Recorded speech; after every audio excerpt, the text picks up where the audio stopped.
Hello. Today we ask the important question: is our culture dying? Welcome to the Forge and Anvil podcast, where we embrace uncomfortable conversations about culture and politics to sharpen ourselves for the race set before us. My name is Connor. I am host of this podcast. And if you would like to become a supporter of this podcast, go to forgeandanvil.locals.com. Again, that is forgeandanvil.locals.com. We appreciate your support. Joining me today is my good friend Zach Aval. Zach, say hello. Hello out there in TV land. Alrighty. So, Zach, we're going to talk about whether or not our culture is dying. So, I wanted to go ahead and start by asking you if you've seen the best show on television right now. Probably not. I don't watch TV.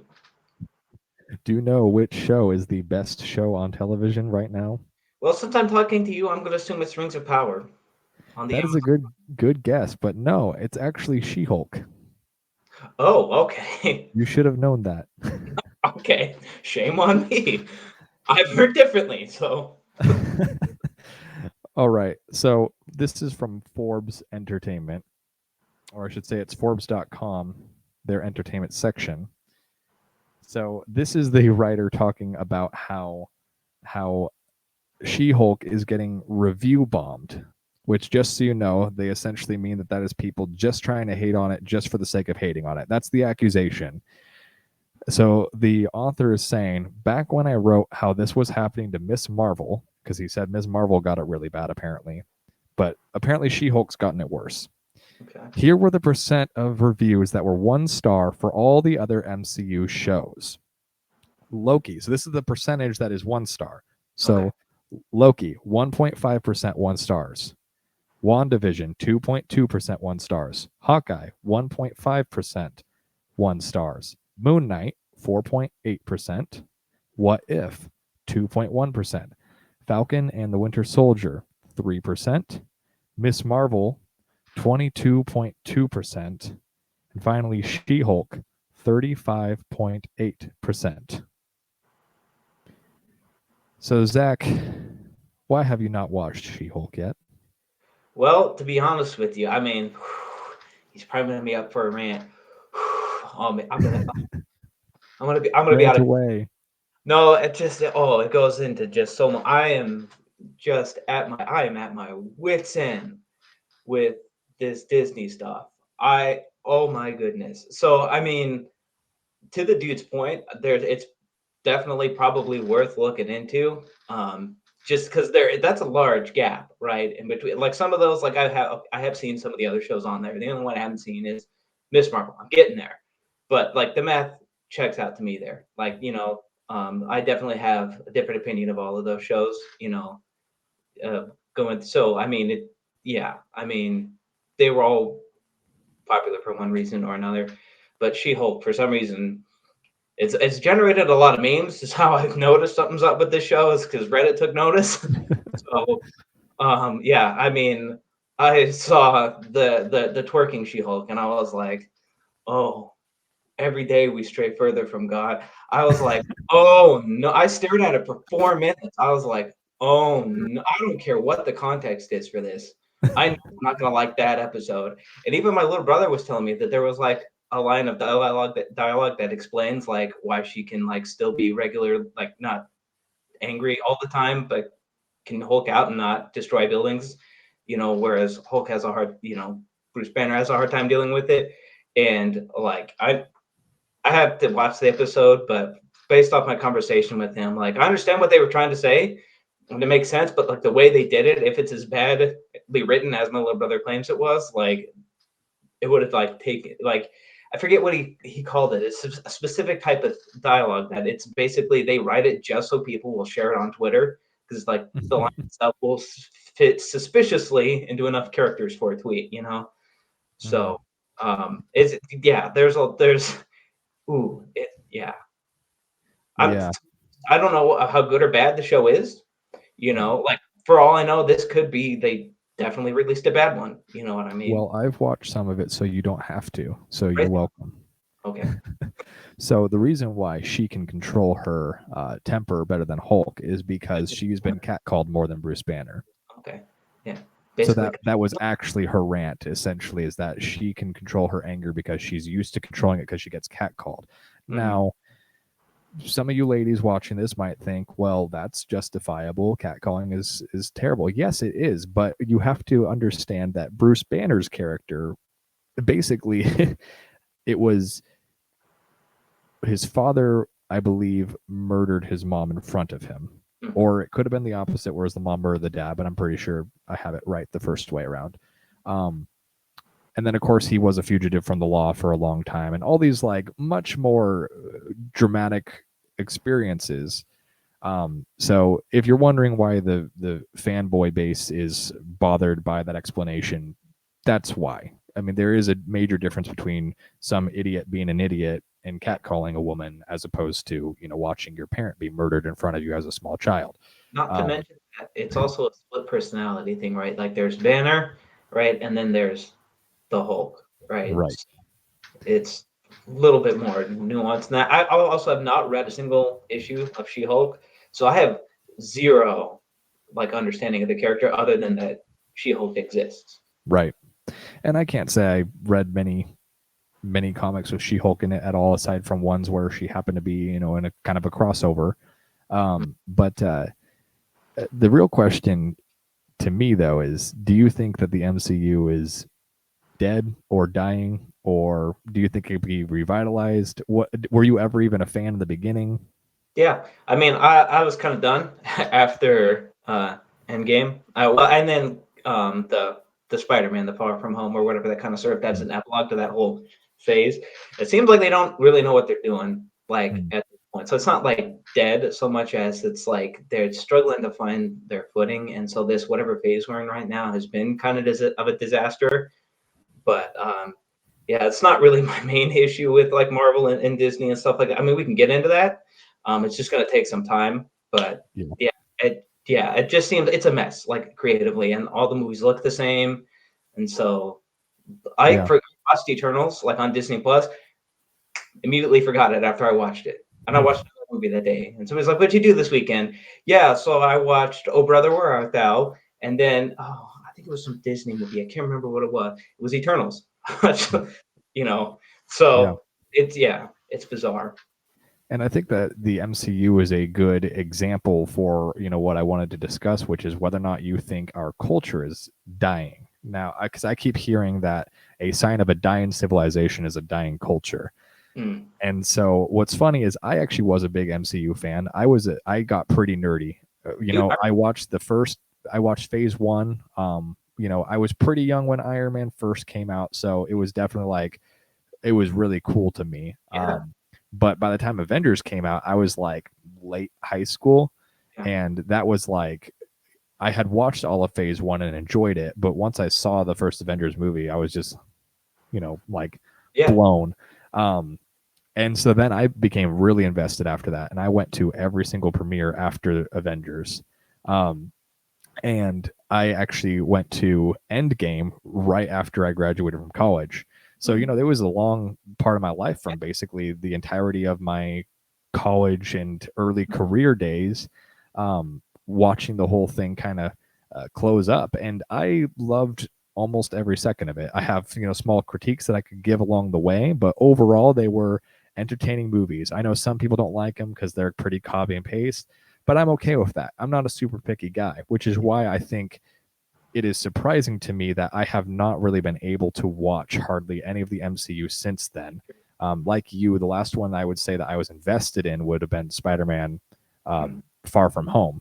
Yeah. And then I watched Shang-Chi just because my wife and I wanted to watch it one night when we were bored, and it was the same thing. That was actually, there was a lot of unique set pieces to that one in terms of where they were actually located, and it was a unique character setup, but I still walked away feeling meh.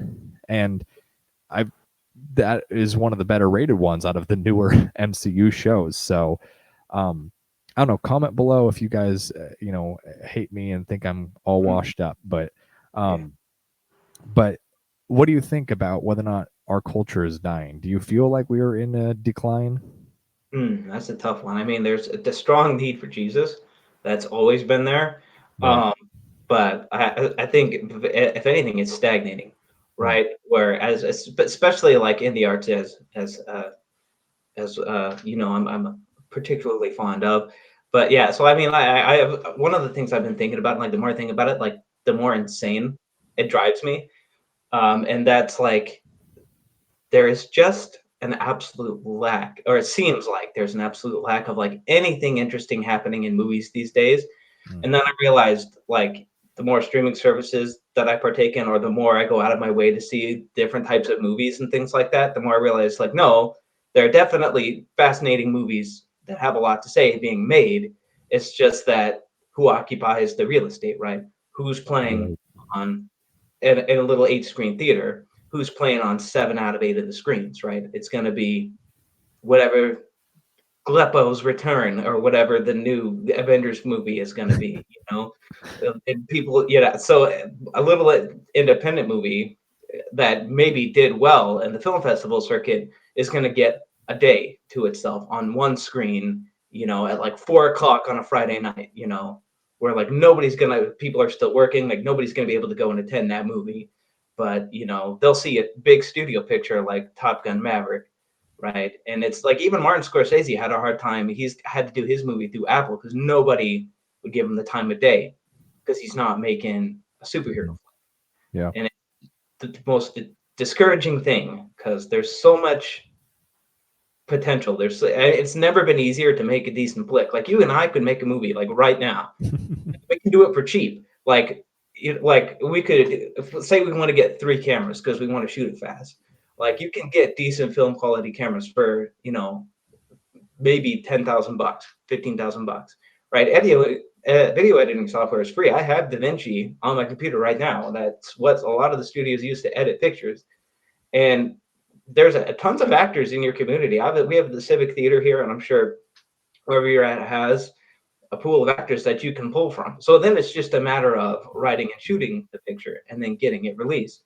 So it's never been easier to make movies, right? There should be thousands of movies on all across at every AMC in America, but there is not. There is Top Gun Maverick, whatever crappy Marvel movies being released right now, and then maybe if you're lucky, someone's indie flick, is getting released. And then there's just a couple of maybe B-list movies that are just kind of the newest rom-com or whatever else, and that's Sure, about it. yeah, yeah, movies you take your girlfriend to or whatever, Right. like things like that. They have zero substance to them, but even those zero substance film have a little bit more to them at this point than Yeah. anything Disney and Marvel is putting out. So I'm curious because you are someone that was politically aware a lot longer than I was. I would not say that I became politically aware until 2020, and even that it was a slow journey. I didn't feel like I could hold a competent conversation until at least a year later. But for me, I definitely think that politics has affected how I consume content, and it's not because I'm the kind of person that can't separate art from the artist. Um, to some degree, I will say that I have a line where if you cross a certain threshold, then I won't separate art from the artist. Sure. But aside from that line, I'm not too picky. But what I have noticed is that there has been more and more messaging being shoved into entertainment, and especially in areas where there's already an established fandom. Mm, Um, so I know that a lot of people have noticed this with the Marvel movies and mhm, TV shows, and that's where a lot of the critiques have come from with She-Hulk. Is it's mostly just a feminist storyline, mhm, which nothing wrong with feminism in itself, except for it's a toxic feminist perspective. It's very man bashing, at least from the little bit that I have watched. Now maybe it gets better, and it's a whole character arc where she develops, but from what I've seen, it's very much like they have the most ridiculous misogynistic stereotype of a man, as her coworker, and it's kind of just set up to be a dunk on men. Sure. which is stupid because men was probably the biggest demographic patronizing the MCU. Sure. Yeah. So I don't know. Does that affect you at all? Like when you see messaging in your content? So yes and no. I mean, I don't think I'm as sensitive to it as you are. I don't know, maybe that's a good way of putting that. I mean, I do, but I mean, like you were saying, I do have those lines where it's like, are you having this character say something because it's true to the story you've written and the arc for that character, or are you just trying to get um, social media? Oh, I remember the word. It's called viralog, right? Instead of Viral. dialogue, viralog, right? So you can fit that dialogue into a tweet. Like, are you like, for example, a lot of the one what sometimes causes a big fuss online is right LGBT representation. Like, I have no problem with you putting gay characters, lesbian characters in your story, but the like it's almost offensive when like that's all they are to me, right? Like Right.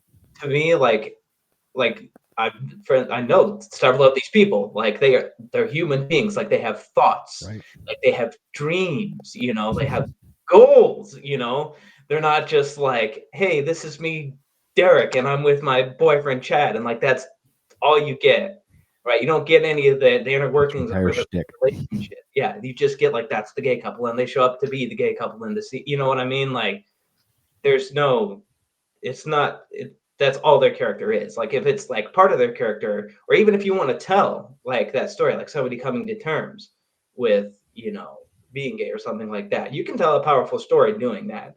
Yeah. um as long as it's done respectfully. And I think if you're just putting, you know gay characters in movies, or if you're just having women say like hit all the feminist talking points without any depth, like to me it's like it not only does it like undervalue what you're trying to say, it insults my intelligence. Mhm. And it doesn't mean anything in the Right. final analysis. It's like people won't remember your movie.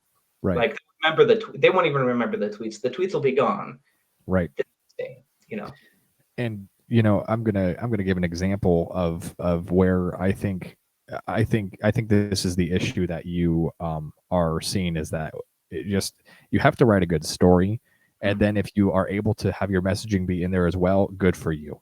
mhm, um in fact, from a Christian standpoint, I wouldn't be able to tell you where this quote comes from, unfortunately, but um one of my favorite bits of advice that I've heard for Christian creators is that um, the best way to show that you are a follower of Christ is not to put if you're a shoemaker, is not to put a little cross at the bottom of each shoe, but instead it's to make the best shoe possible that mhm, shows that you have put every fiber of your being into that shoe, and that you have worked to create that shoe as if you worked unto the Lord. mhm, Um, Now, that being said, on the flip side, when it comes to like political messaging, I'm going to use the feminist example further, because my biggest complaint with Endgame, with to continue using Marvel,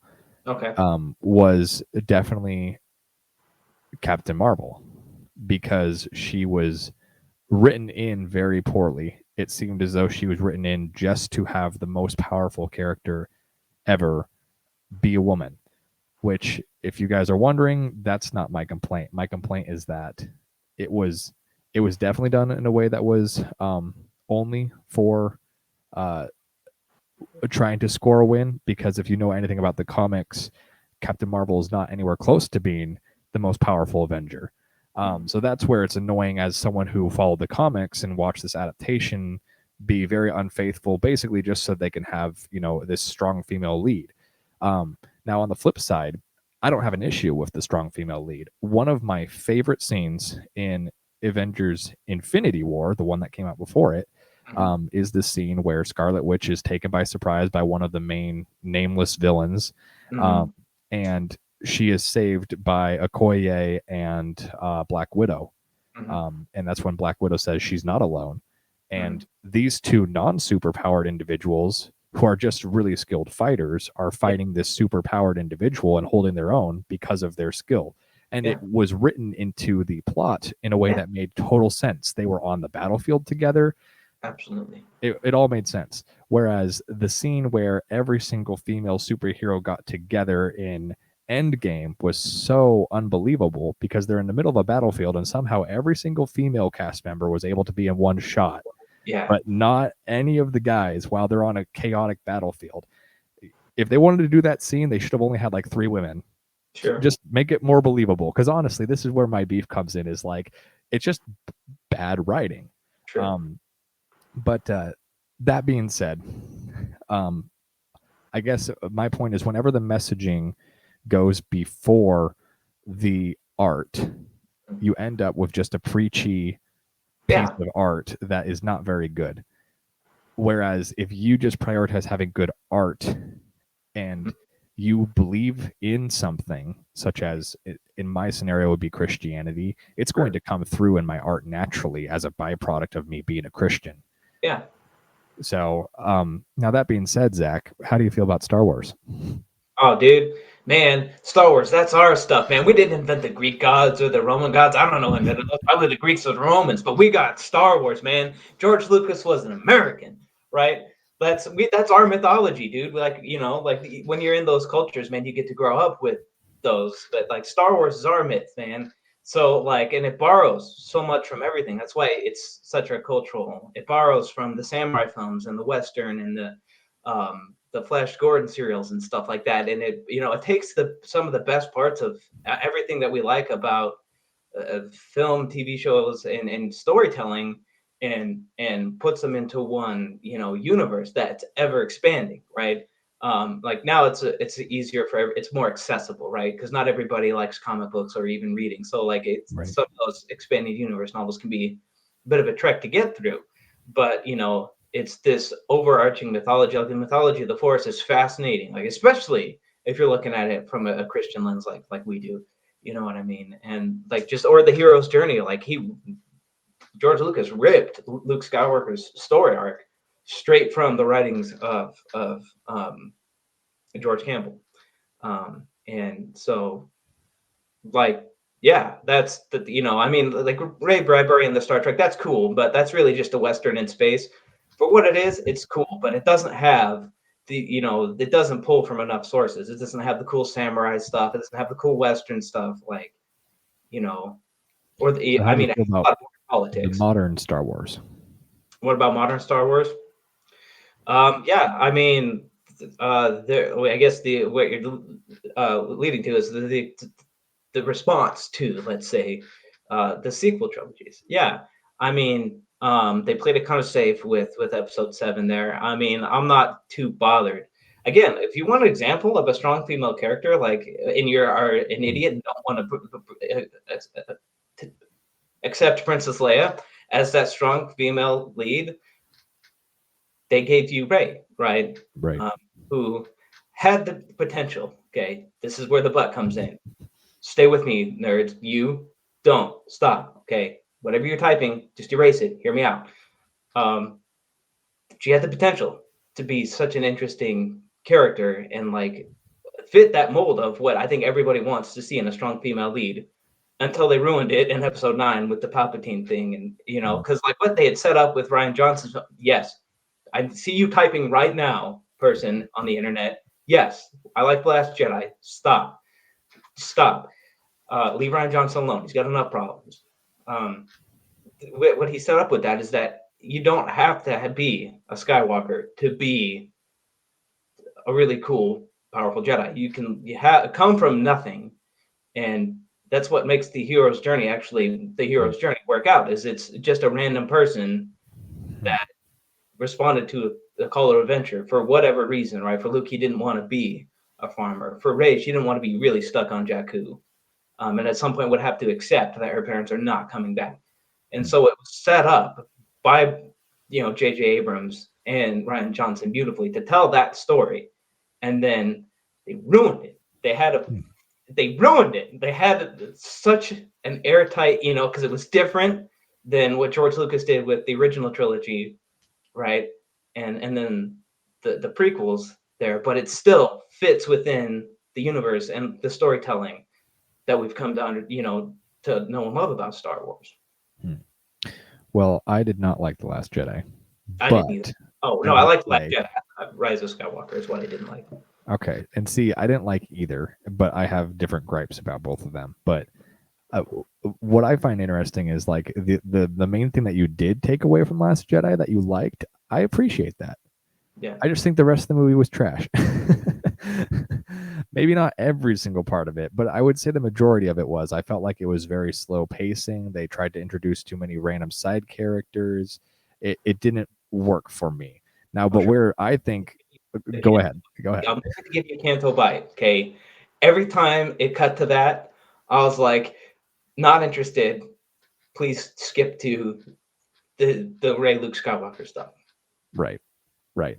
I thought the Rey Luke Skywalker stuff could have been better, but that was definitely the most entertaining part of the film. But where I think the final episode 9 really went wrong is I felt like it was a directionless hot mess by the end of 8. When they're switching out people who are actually in the driver's seat of the production. Um, I felt like they just tried to basically play off of every single Star Wars trope and just play off of nostalgia, which is why they brought back Palpatine. Which I'm sorry, but that's ridiculous, guys. Like, can't the guy just be dead already? I can't get over it.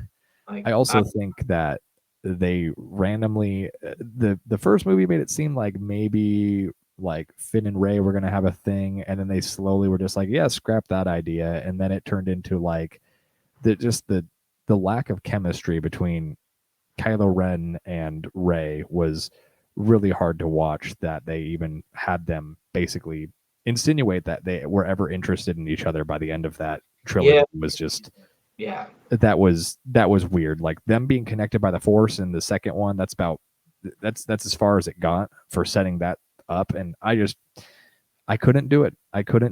They brought back Lando. They had the Millennium Falcon going through and having it show, and which I wouldn't mind some nostalgia trip like that, but it seemed like they were like, oh crap, we gotta like do our best to turn the ship around because The Last Jedi didn't do good in the box office, at least comparatively. So like, You know why? yeah.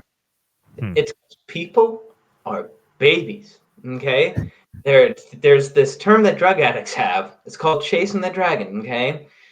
Fellow nerds, you're not gonna get that same high that you got when you were 5 years old and your mom popped on the VHS tape of A New Hope with all the crappy, because the prequels were coming out, the CGI stuff at it. Like, you're never gonna get that experience. Okay.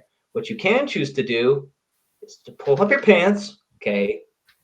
Get yourself acquainted with the finer qualities of storytelling and filmmaking. Okay. And your trousers.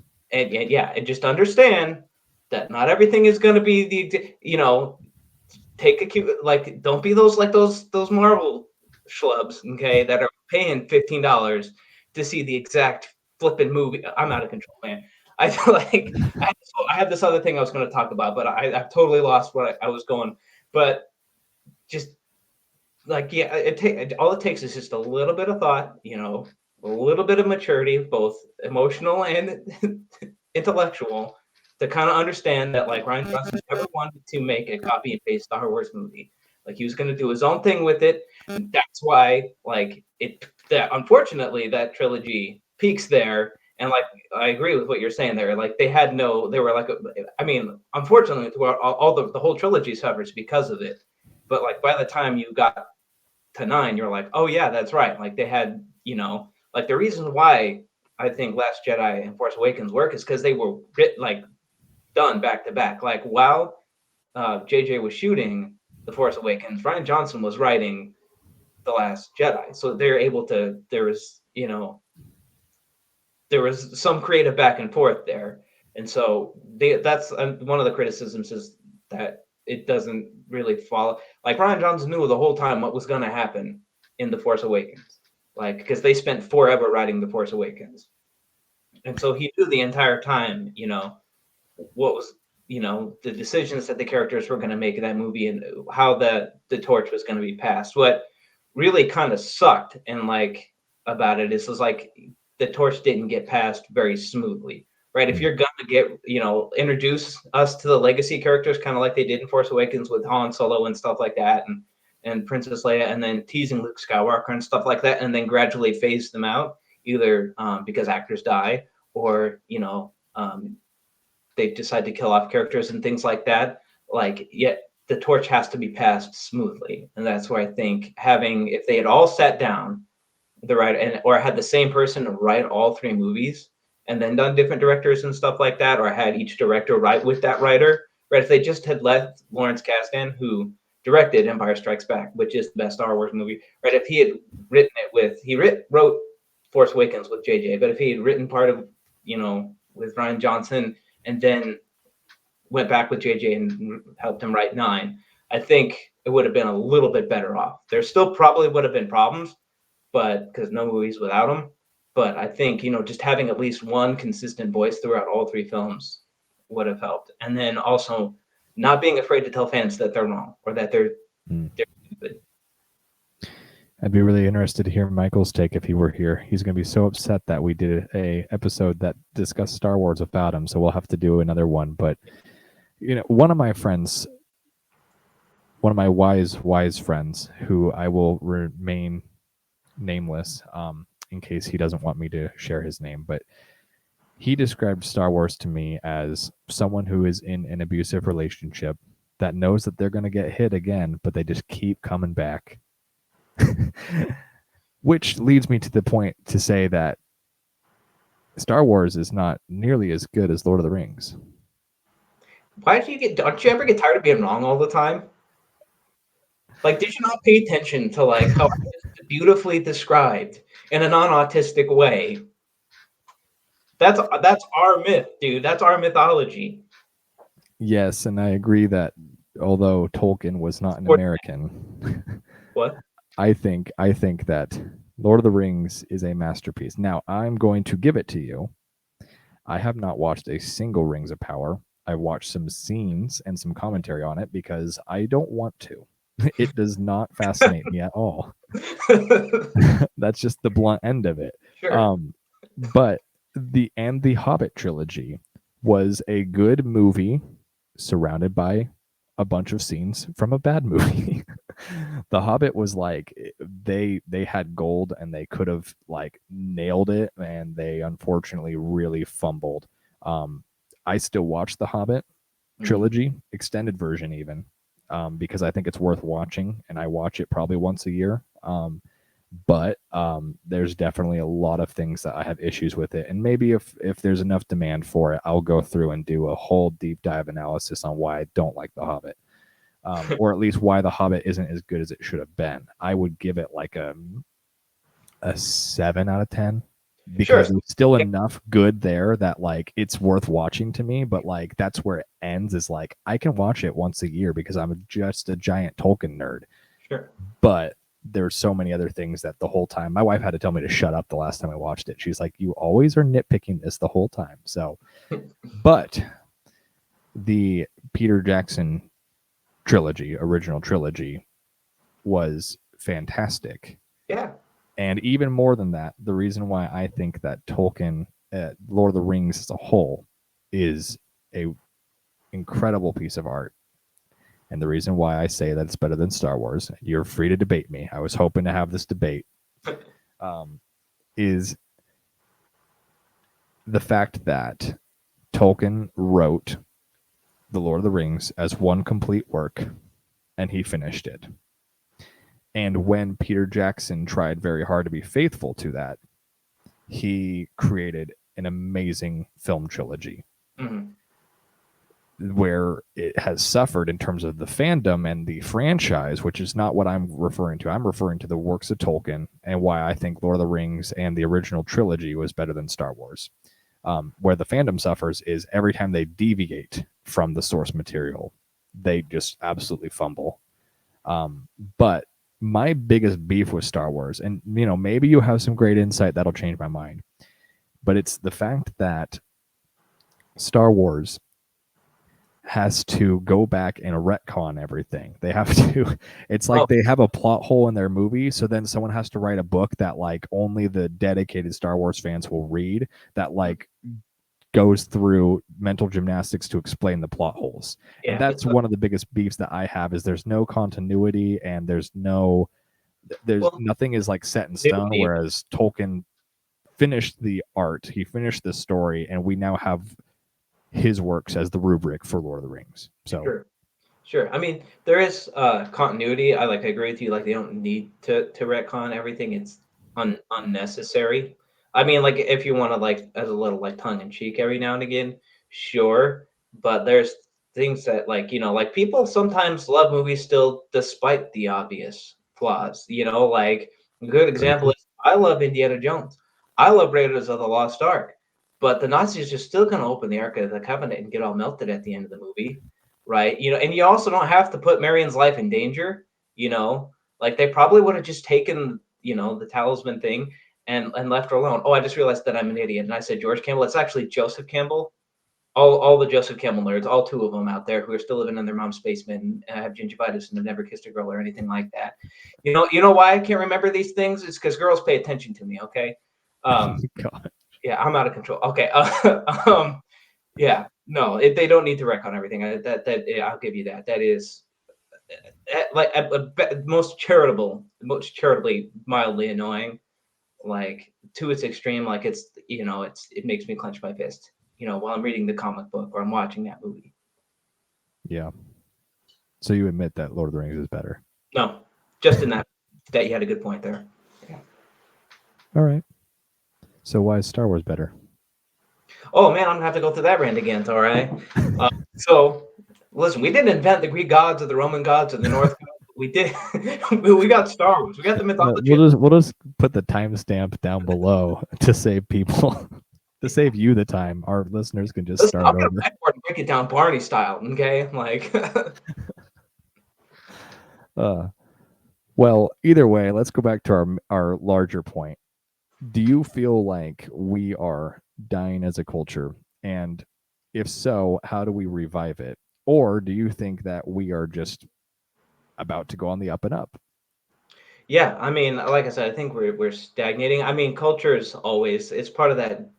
I like to look at things as like periods of deaths and rebirths, right? So like when we started our conversation right now, like we were both different people than we are, leaving it, right? So the cultures ebb and flow, and there's growing pains and things like that. And I think right now what we're kind of at is I think we I think the culture. I guess thinking about what I said about Disney and movies and things like that is I think we've already kind of died and like we're starting to be reborn again there, but it's it's arrested development, right? There's stagnation there, and I think it's because people aren't letting people like me, the creative types, do our thing. I think there's too much, Too many gatekeepers.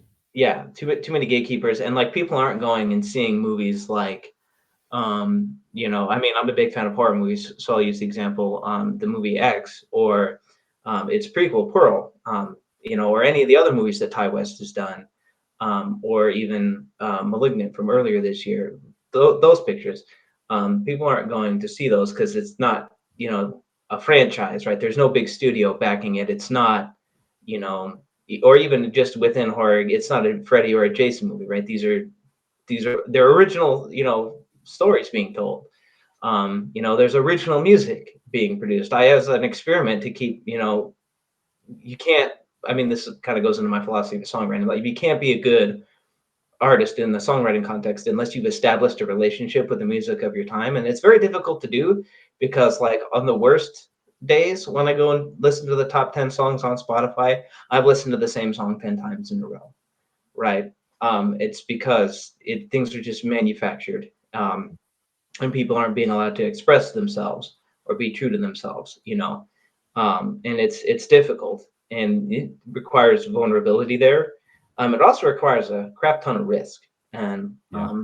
I think there's tons of artists that are willing to take that risk, but there's virtually no audience, right? In terms of like a mainstream release or getting butts and seats. Like if you release a movie, like somebody's gonna watch it. Like Yeah. it just takes it's a labor of love, right? If I release this music on Spotify, like it's more work than really the reward is worth, like in terms of who's listening to it. I don't get a lot of streams these days, but just the fact of like what it took for me to get to the place to write that, and then Right. going through the a long and arduous process of mixing and mastering and recording all that and getting a good performance out.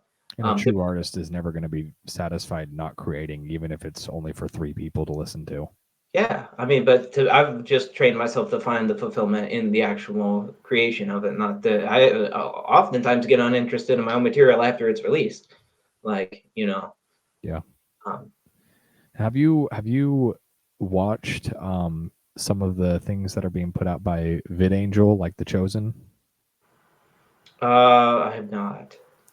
So the the studios, I don't know the exact affiliation, but with VidAngel, it's essentially crowdfunded uh, cinema that's been happening, and they do one on the life of Jesus called The Chosen, and it's mostly from the Oh, perspective of his disciples, and yeah, it is surprisingly really well done. And I have been very happy watching it. And so I was wondering if you seen anything that's kind of like on that, because you mentioned the gatekeepers earlier, and I completely agree with you.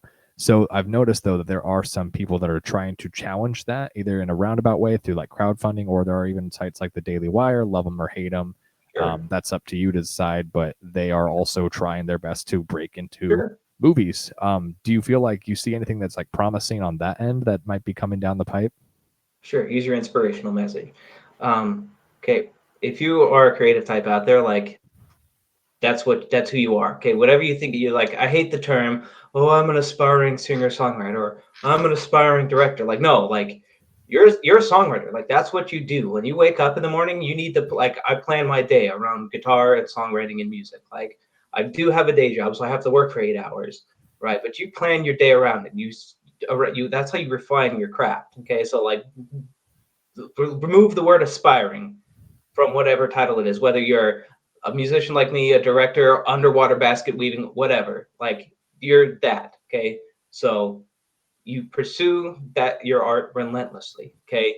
Like you don't worry about what makes some of these movies great. I think about like Toby Hooper made the Texas Chainsaw Massacre, one of the greatest horror movies of all time. He made it for $15, okay?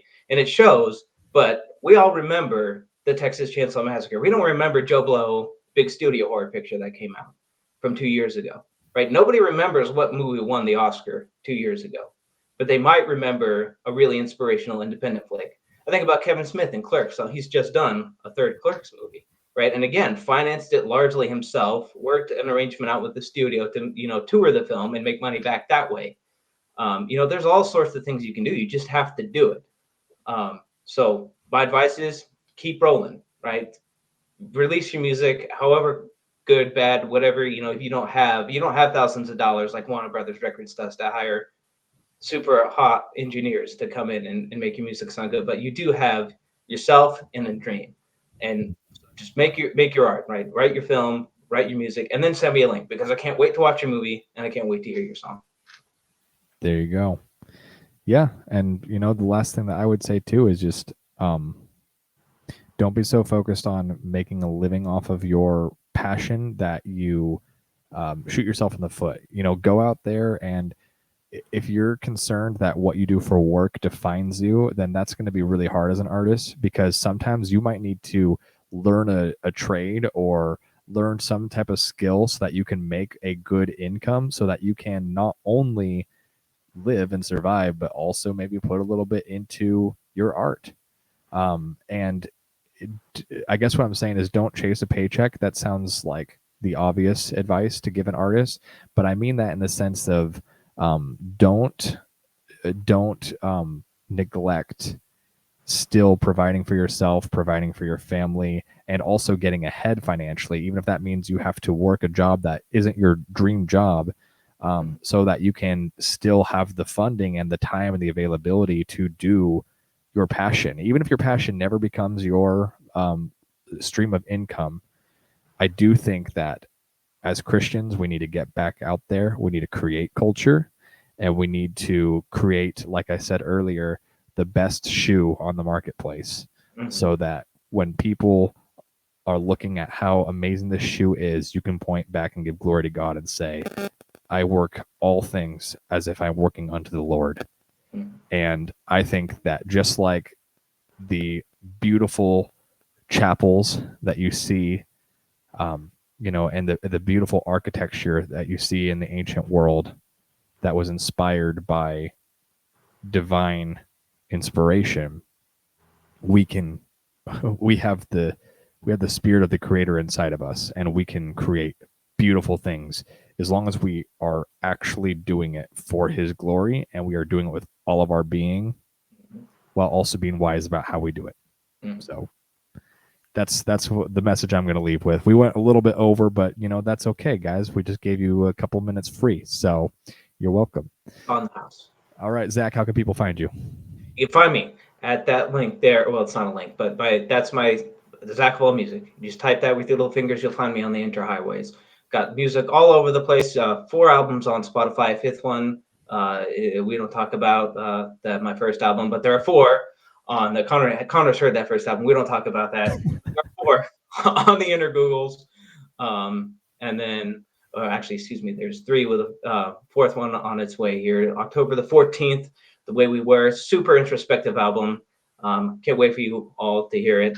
Until then, this is your pal Zach signing off, reminding you that real friends don't let friends date ugly girls, and the drive-in will never die. All right. That is a wrap for this episode. And again, if you want to support the show, go to forgeandanvil.locals.com. We appreciate your support. Thanks so much for listening. Have a great day or night, wherever it is, your time.